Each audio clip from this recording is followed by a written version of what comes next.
শ্রী চৈতন্য মহাপ্রভু ছিলেন 15 শতকের একজন মহান সমাজ সংস্কারক, সাধক এবং বাংলায় ভক্তি আন্দোলনের মূল প্রবক্তা। তিনি গৌড়ীয় বৈষ্ণব ধর্মের প্রতিষ্ঠা করেন এবং জাতি বর্ণ নির্বিশেষে সবার মাঝে শ্রীকৃষ্ণের প্রতি নিঃশর্ত প্রেম ও ভক্তি ছড়িয়ে দেন।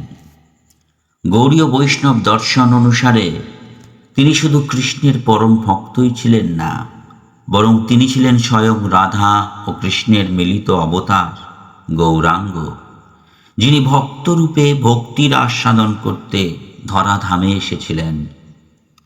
শ্রীচৈতন্য মহাপ্রভু এবং তাঁর কৃষ্ণ ভক্তি আমাদের আজকের আলোচনার মূল উদ্দেশ্য। চৈতন্য মহাপ্রভুর মতে কলিযুগে আধ্যাত্মিক মুক্তি ও ঈশ্বর লাভের একমাত্র সহজ ও কার্যকর পথ হল ঈশ্বরের পবিত্র নাম জপ করা। তিনি হরে কৃষ্ণ কৃষ্ণ কৃষ্ণ হরে হরে, হরে রাম রাম রাম হরে হরে এই মহামন্ত্রটি গণসংকীর্তন বা সমবেত গানের মাধ্যমে ঘরে ঘরে পৌঁছে দেন। সেই সময় প্রচলিত কঠোর জাতিভেদ প্রথা ভেঙে তিনি ঘোষণা করেন যে কৃষ্ণ ভক্তিতে কোনো উঁচু নিচু ভেদ নেই। চণ্ডাল বা অন্তজ শ্রেণীর মানুষও যদি কৃষ্ণ নাম জপ করে তবে সে শ্রেষ্ঠ ব্রাহ্মণের চেয়েও পূজনীয়। চৈতন্য মহাপ্রভুর ভক্তি দর্শনের মূল ভিত্তি হল অচিন্ত ভেদাভেদ তত্ত্ব।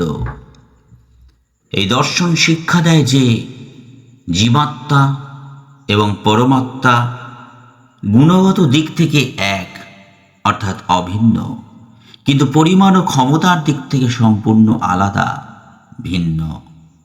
এই যুগপৎ একত্ব ও ভিন্নতার সম্পর্কটি মানুষের চিন্তার অতীত, অর্থাৎ অচিন্ত।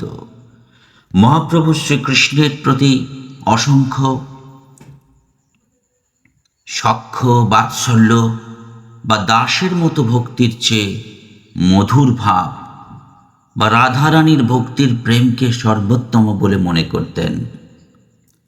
কৃষ্ণের প্রতি গভীর বিরহ ও ব্যাকুলতার মাধ্যমে ভগবানের সাথে একাত্ম হওয়াই ছিল তাঁর ভক্তির চরম প্রকাশ। পুরীধামে জগন্নাথ দেবের দর্শনে তাঁর এই পরম ব্যাকুলতা ও ভাবাবেগ প্রকাশ পেত।